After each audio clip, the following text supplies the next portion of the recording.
Bismillah, elhamdülillah, ve salatu ve selamu ala nebiyyina Muhammed ve ala alihi ve sahbihi ecmaîn. Biz bugün 5. harfni alırız. Ötken derslerde bir elifni aldık. B, T, F, hem indi cim harfine de şirat ciddi.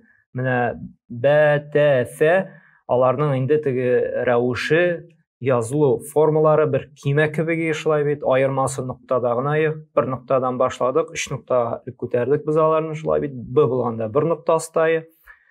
Eğer de yine T bulsa smailik dedik. 2 ko'z üstte bulduk. Hem eğer de 3 bulsa F harfi buldu. Şulay bit indi. Hem bugün yazı rəvişi ikinci rəvişte, ikinci formada ulda bulsa alfabet boyunca bizning indi harf cim. Elif, B, T, F, cim. Cim harfi C. Dibirtilayında cim harfi azrakkana alda harflere qaraganda ağırraq. Ortasında bir qursağına şunday bir kindigi de var. Cim nişik yazıla? Başta şunday başını yazıyız. Ondan sonra indi şunday qursaq yazıyız. Ortasına indi nokta koyabız. Demek nişik başta mına şulay aytib yazabız. Ondan sonra aytib düşürəbiz. Demek nişik mına ulay, mına ulay. Tağın bir ko'rsatam. Birinchi mına ulay, so'ng bulay. Ham unda noktasını koyabız. Cim harfi bu. Yani nişik ol bizning defterde yazıladi. Mesela bu sızıqdi bizning. Qoya nişik yazırgan. Mine şuşu baş elişi deyik sızıqның üstünde yazılar. Mesela şulay. Amna bu noktası şuşu qursağına ko'p rəvişi deyik. O asta bulara deyiş. Yani tağında mine matura yazsak mine şulayıraq.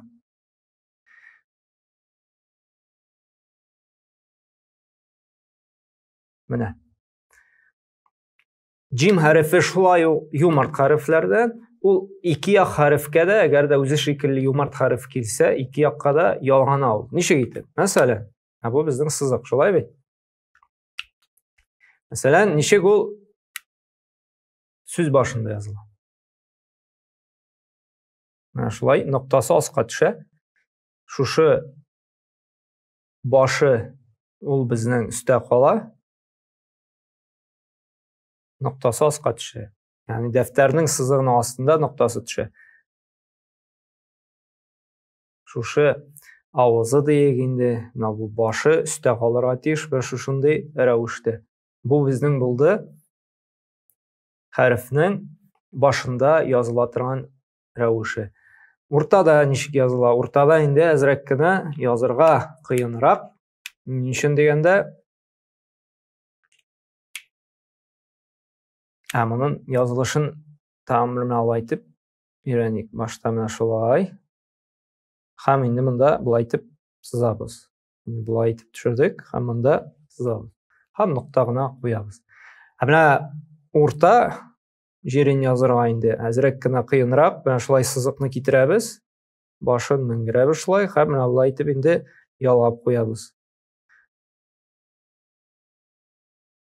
Bulayda yazsak bula. Çünkü ortasını matura etip yazı bek kıyın iş. Şulay yaraq. Ortasını tam bir qabatlap ketik. Şulay üskemine. Bulay etip yalğana.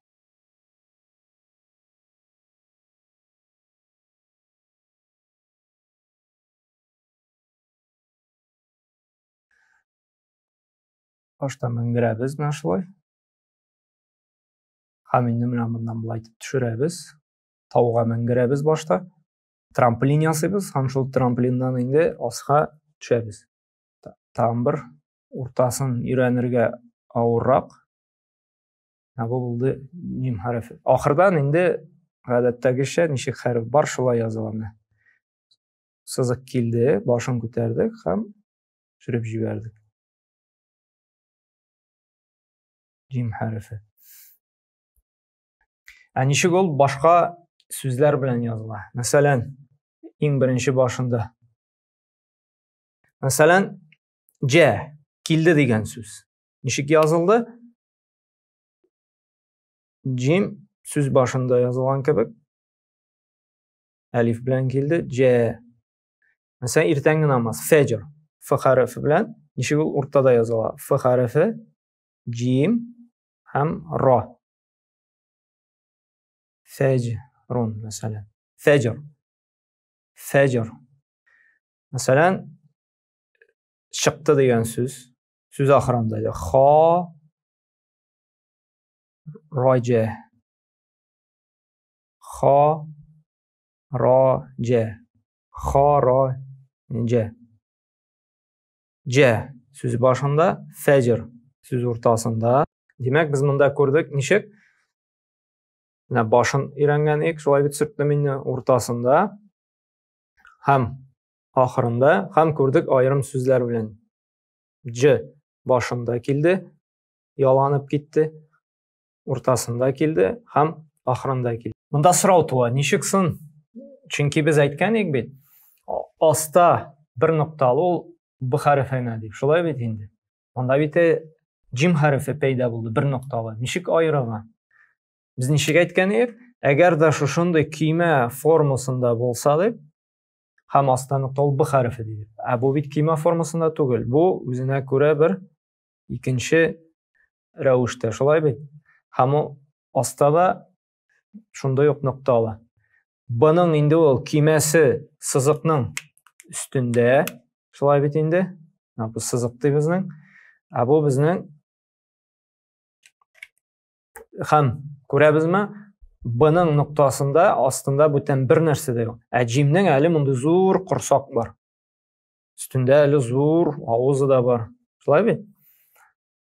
Ham nuqtasi buning endi shu kiymaga yaqinroq, jimniki ostiroq. Mana shuning bilan ayrilamiz. Jimning qursog'i bor, buning ostida bir sizig'i yo'q.